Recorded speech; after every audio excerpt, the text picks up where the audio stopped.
Varicose veins తో బాధపడుతున్నారా? దసరా సందర్భంగా ఉచిత కన్సల్టేషన్, సర్జరీపై 20% వరకు డిస్కౌంట్.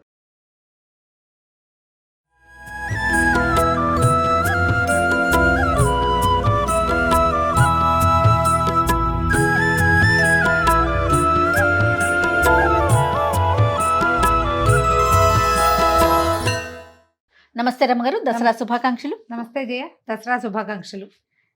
సో దసరా రోజున దసరా మొత్తానికి మనం రోజుకో నైవేద్యం చొప్పున చేస్తూ ఉన్నాం. ఈ రోజు ఏ నైవేద్యం రమ్మగారు? విజయదశమి నాడు అందరూ చేసుకునే చక్కెర పొంగల్ చేసుకున్నాం. ఓకే. తొలి రోజు మనం కనకదుర్గాదేవి అయితే ఏం చేస్తారంటే మన స్వర్ణ కవచాలంకృత దుర్గా ఆ స్వరూపం వేస్తారు. ఆ రోజు కూడా అమ్మవారికి చక్కెర పొంగల్ నివేదన పెడతారు. ఓకే. మన అవకాశాన్ని బట్టి. కానీ విజయదశమి నాడు అందరూ చక్కెర పొంగల్ చేసుకుంటారు. సింపుల్గా 1 పార్ట్ తోటే చేద్దాం. ఒక మందపాటి గిన్నె, ఇత్తడి గిన్నె లేదా ప్రెషర్ ప్యాన్, కుక్కర్ అయినా పెట్టుకోండి. దీనికి ఏం చేయాలంటే మనం ముందుగా 1 గ్లాసు బియ్యానికి 1/2 గ్లాస్కి కొంచెం తక్కువగా పెసరపప్పు. ఈ పెసరపప్పుని కొంచెం వేయించుకోవాలి. వేగిన పెసరపప్పే చక్కెర పొంగల్లోకి బాగుంటుంది. ఇది కొద్దిగా వేడెక్కనిచ్చి ఈ పాత్ర కొంచెం వేడెక్కాక పెసరపప్పు వేయించేద్దాం. పుట్టిగా పొట్టి మూకుడులోనే పెసరపప్పు వేపుకోవాలి. వేగిన పప్పే రుచిగా ఉంటుంది.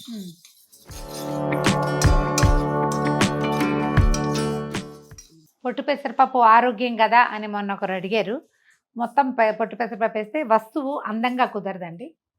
పొట్టు తీసిన పెసరపప్పు వేయించుకోండి, బాగుంటుంది. దీనికి ఇట్లాగే వేసుకోవాలి. మనం పొట్టుపప్పు ఆరోగ్యం అంటే పెసర దోశలు వేసుకోవచ్చు కదా రమ్మగారు? హాయిగా పెసలతో పెసలే చక్కగా రుబ్బి వేసుకోవచ్చు కదా. పెసలు వేసుకోవచ్చు, దోశ వేసుకోవచ్చు, లేదా అంత నానబెట్టుకొని కొంచెం పునుగుల్లాగా వేసుకోవచ్చు, గారెలు వేసుకోవచ్చు, ఉడకబెట్టుకొని తినొచ్చు, చిన్న తాలింపు వేసుకొని. అప్పుడు నాకు కూడా ఎన్ని ఐటమ్స్ చెప్పాను చూడండి అమ్మగారు. ఇక పెసరపప్పు మాడకుండా బ్రౌన్గా అవ్వాలి, మాడకూడదు. తీసి పక్కన ఉండాలి, తిప్పుతూనే. బియ్యము ఇది కలిపి కడిగేసుకుందాము. దీంట్లో నీళ్ళు పోదాం. కొంచెం మనం ఎసరు పెట్టుకుంటే చకచక అయిపోతుంది. 3 గ్లాసులైనా పోసుకోవాలి.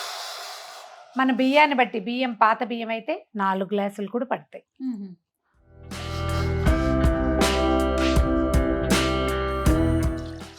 ఈ లోపల పెసరపప్పు బియ్యము కలిపి కడిగేసుకుందాము. నీళ్ళు కొంచెం మరుగు పట్టినాయి కదా. ఇది మీరు ఇత్తడి విడిగా గిన్నెలో కూడా ఇలాగే పెట్టేసుకోవచ్చు అనమాట. కుక్కర్కి ఈ పని చేయకపోయినా పర్వాలేదు. ఇది ఒకటి తెలుస్తుందని ఐడియా చూపిస్తున్నాను అంతే. బియ్యం వేసేద్దాం ఇందులో. బియ్యము పెసరపప్పు కూడా. ఇప్పుడు మనం 3:30 పోసామా? మనమేమి 1కి 3 పోసినట్టు కాదు. పెసరపప్పు కూడా సగానికి దగ్గరగా ఉంది కదా. 1కి 2 వేసినట్టే అవుతుంది ఇది. ఒక్కసారి పైకి కిందకి కదిపేసి ఇందులో ఇంకా వేసేది ఏం లేదు. కుక్కర్ హైలో పెట్టేసేయండి, అంటే మీడియంలో పెట్టేసేయండి. మూత పెట్టడం, వెయిట్ పెట్టి ఆన్ చేసేయడం. 3 విజిల్స్ రాగానే ఆపేసేయండి దీన్ని. ఇంతే ఇది. ఈ లోపల రెండో పని ఏం చేద్దామంటే, మనము 1 గ్లాసు బియ్యంతో చేయదలుచుకున్నాం కదా చక్కెర పొంగలి. గ్లాసుకి గ్లాసున్నర తీపి కావాలి.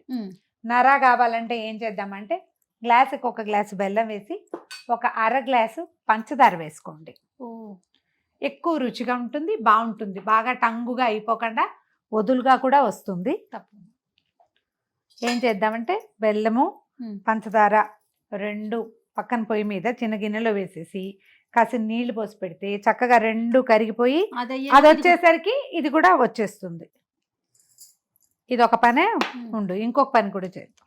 ఇది కాకుండా ఇంకోటి చేద్దాం. కాస్త నెయ్యి పెట్టి జీడిపప్పులు, కిస్మిస్లు, తర్వాత కొబ్బరి ముక్కలు వేయించి పక్కన పెట్టుకోండి. తర్వాత చిటికెడు పచ్చకర్పూరం దగ్గర తీసుకోండి. ఓ 4 నుంచి 8 లోపల 4 to 8 ఏలక్కాయలు. బాగుంటే 4-5 చాలు, లేకపోతే 7-8 ఏలక్కాయలు మెత్తగా పొడి కొట్టి పక్కన పెట్టుకోండి. బెల్లం కంటే ముందు జీడిపప్పులు వేయించేసేద్దాం. అది దింపాక ఇది పెడతాం. ఓకే అండి. మరి కాస్త నెయ్యేసి కాసిన జీడిపప్పులు మీరు వేయదలుచుకుంటే, కిస్మిస్లు ఉంటే అవి, తర్వాత బాదం పప్పులు వేయదలుచుకుంటే అవి, వీటితో పాటుగా తప్పనిసరిగా కొబ్బరి ముక్కలు. ఇది వరకు ఎండు కొబ్బరి ముక్కలే వేసేవాళ్ళం. పచ్చి కొబ్బరి వేస్తే పాడైపోతుంది అనేవాళ్ళు. కానీ ఏమిటో ఇవాళ రేపు ఎవరికి అరుగుదల సమస్యలు అందరికీ ఈ ఎండు కొబ్బరి వేసేసరికల్లా అది గొంతులోకి వస్తూ ఉంటుంది. పచ్చి కొబ్బరి అంత రాదు కదా. నేను చాలా ఏళ్ళుగా మానేశాను ఎండు కొబ్బరి. నేను పచ్చి కొబ్బరి కొంచెం ఇదికోండి సన్నగా ముక్కలు తరిగి పెట్టుకుంటాను. కోరితే మరీ ఎక్కువ కలిసిపోయినట్టు ఉంటుంది. ముక్క చక్కగా ఉంటేనే బాగుంటుంది.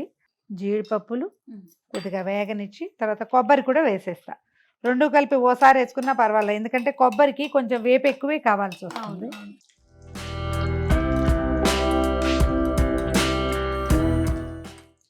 కొబ్బరి ముక్కలు వేసేద్దాము.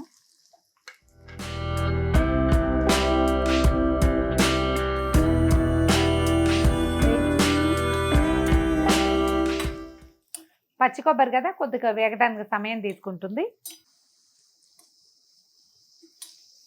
కుక్కరు 3 విజిల్స్ వచ్చేసింది. కుక్కర్ ఆపేసేద్దాం.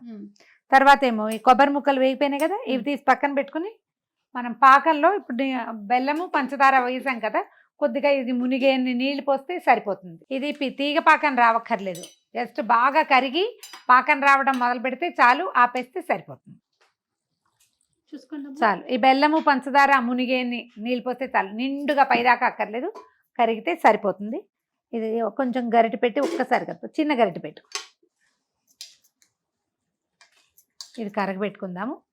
ఇది కరగాలి, ఇది మూత బూడి రావాలి, రెండు అయ్యాక చూద్దాం. ఇది అయ్యేలోపు అది అయిపోతుంది. అవును, అంతే. పంచదార బెల్లము పాకం కరిగిపోయింది. అవునండి. కుక్కర్ ఏమో వచ్చేసింది, చక్కగా వచ్చింది. ఇందులో ఉన్న కిటికీ ఏంటంటే, మనము ఇలా ఉడికిచ్చిన దాంట్లో బెల్లం పంచదార వేసేసామనుకో, అదంతా పాకంలో మళ్ళీ ఉడకాలన్నమాట ఈ అన్నం. అవును. అలాంటప్పుడు ఏమవుతుందంటే మనం ఎంత నెయ్యి పోసినా చాలదు, చాలా నెయ్యి తీసుకుంటుంది. చక్కెర పొంగలికి నెయ్యి ఎక్కువ కావాలి. మనం కరిగించింది కనుక పోసి ఉడికిస్తే తక్కువ నెయ్యి సరిపోతుంది. ఓకే. రుచి పాకం తేడా ఏం ఉండదు. దీన్ని మళ్ళీ స్టవ్ వెలిగిద్దాము. దీన్ని చిన్న స్టవ్ మీదకి మార్చుకుందాము. సన్నటి మంట మీద పాకంతో మళ్ళీ ఈ అన్నం ఇంకోసారి ఉడకాలన్నమాట. అట్లా గరిటె తీసుకొని అడుగు నుంచి కదుపు. ఒకసారి నేను పాకం వేసేసాక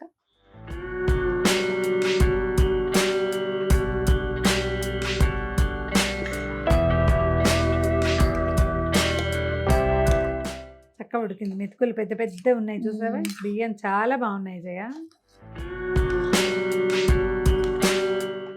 ఆఫీసులో అందరికి మనకి భోజనానికి ఇదే రైస్. ఎంత బాగుంది, బియ్యము చాలా ఒదుగవుతోంది కూడా. చూడు, ఒక్క గ్లాస్ కి ఎంత కుక్కర్ నిండా వచ్చేసింది. మనం కరోనా ముందు నుంచి స్టార్ట్ చేసాం కదండి లంచ్.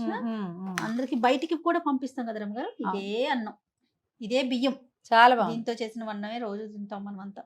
జాగ్రత్తగా అడుగున ఏమైనా మట్టి ఇసుక ఉందేమో చూసి తీసేయండి. ఇది ఉడకాల.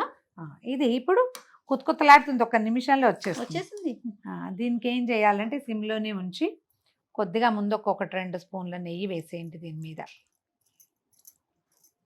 అప్పుడప్పుడు కొంచెం అడుగు నుంచి కదిపితే అడుగు అంటకుండా ఉంటుంది. నెయ్యి వల్ల అడుగు అంటకుండానే ఉంటుంది. సరిపోతుంది. హై ఒకసారి కదుపు, హైలో మాత్రం పెట్టద్దు, సిమ్లో చిన్న స్టవ్ లో పెట్టుకోవటం బెటర్. వదిలేస్తే ఒక 5 నిమిషాల్లో మొత్తం అంతా చక్కగా ఉడికి చెండులాగా వస్తుంది.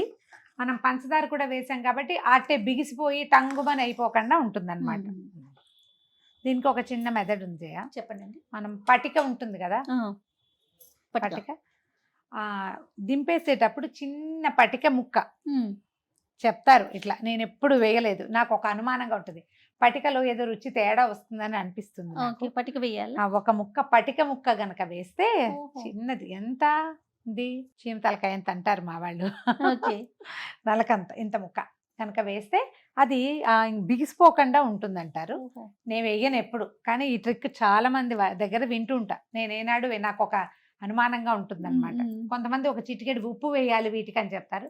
నేను పాయసంలో స్వీట్లలో ఉప్పు వేస్తే నచ్చదు నాకు. అదేలేండి, అంటే మనసు అంగీకరించదు అనమాట ఉప్పు వేయటానికి. చూడు ఇట్లా చక్కగా కుతుకుత అంటది, ఏం అనక్కర్లేదు, దాన్ని వదిలిపెట్టడమే. ఓకే.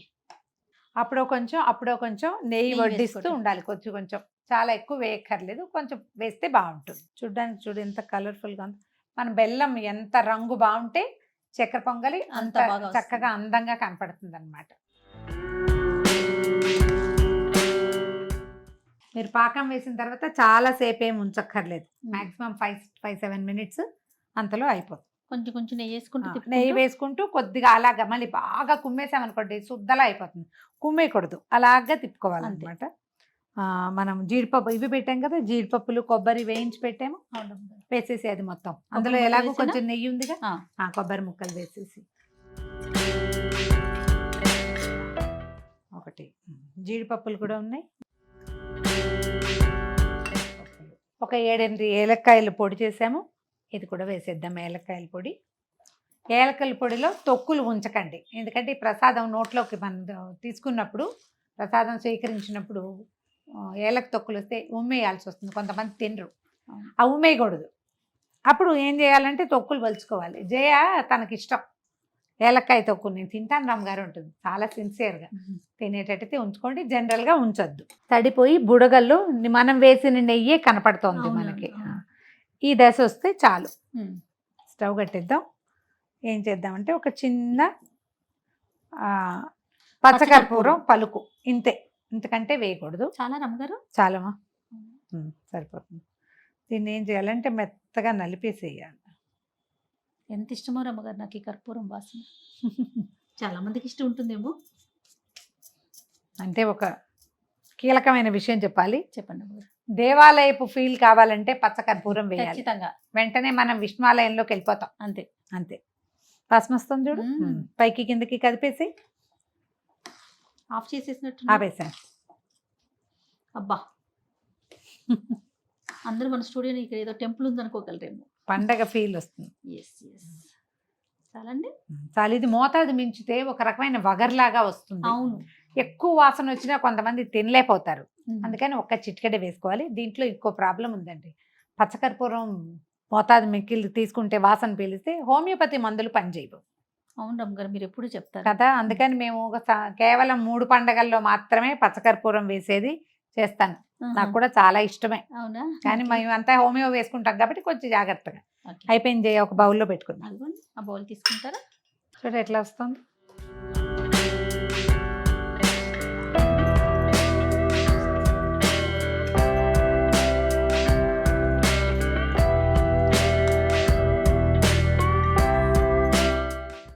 అత్యంత శ్రేష్టమైన దేవాలయపు వాసనలు గుబాళించేటువంటి పచ్చకర్పూరం వేసిన చక్కెర పొంగలి.